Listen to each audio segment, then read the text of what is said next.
Well, good morning, everybody, and welcome to another episode of RobMotive Rants. Today, RobMotive Rants about telemarketers or teletexters, cold calling and cold texts. Now, you guys know what I mean, right? Those calls you get from those annoying people that want to sell you something or have you donate something or inform you of something, right? Now, I get tons of these. I'm not sure why. I thought that during this crisis that's going on, and it did seem for a little while that they would diminish, right?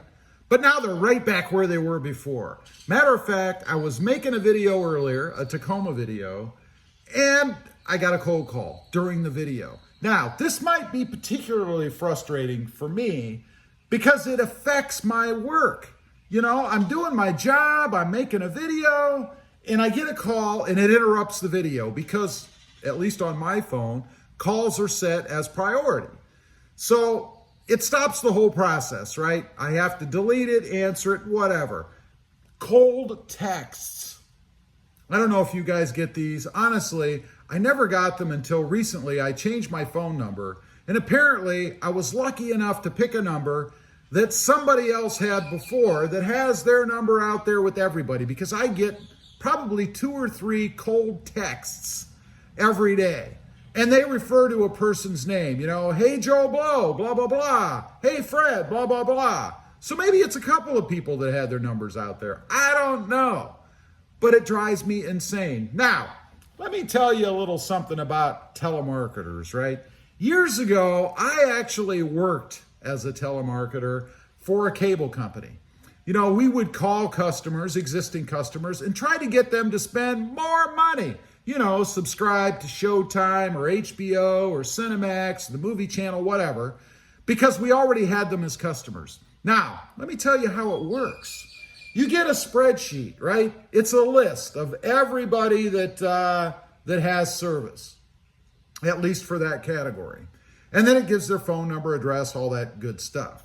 So we had a room of people. There were 6 or 7 of us, and they would pass the list around, right? You'd take part of the list, they'd take part of the list, and then if you didn't get a hold of anybody, you just left their name blank. What you're supposed to do is when you talk to somebody, you're supposed to cross their name off, right? Well, let me tell you what we did. You know, it never fails, and I'm one of these too, where you would call somebody and you'd get someone who wasn't very nice on the other end, right? They'd yell at you, they'd cuss at you, all kinds of things, right? So what we would do is we wouldn't cross their name off.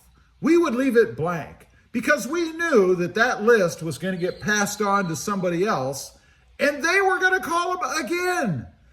So because they treated us nasty on the phone, and we only did that, at least I did, when I got someone who was a real arse, you know, somebody who was really over the top. I would just leave their name blank because I knew they were going to get another call and it was going to frustrate them even more. It was kind of our way of striking back at the people, right? And nobody ever knew that you were the one that was doing it, right? I mean, because there are thousands of names on this list. Nobody's watching to see if you cross them off or anything. So it was pretty easy to do.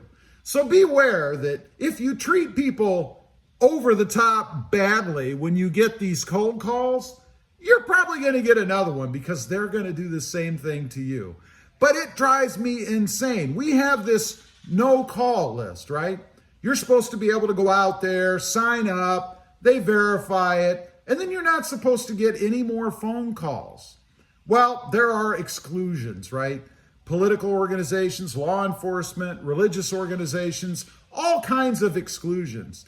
And if you give your number out to someone else, let's say, I don't know, you're going to have your tires rotated and you give your phone number to them, they sell these numbers and they can call you because you've given them your number. That's a little caveat to the no call list, right? So there is some merit in not letting people use your number. Most reputable companies will ask if they can have your phone number or give them a bogus phone number.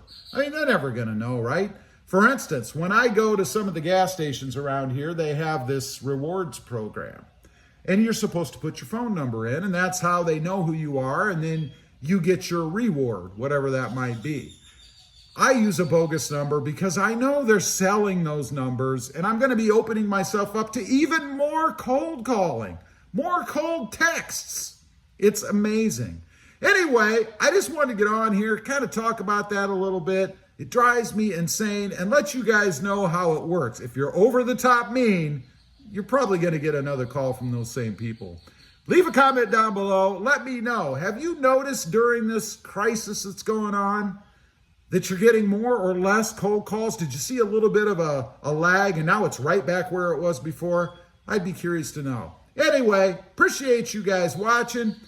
Don't forget to like, share, and subscribe for the next RobMotive Rants. Thanks for watching.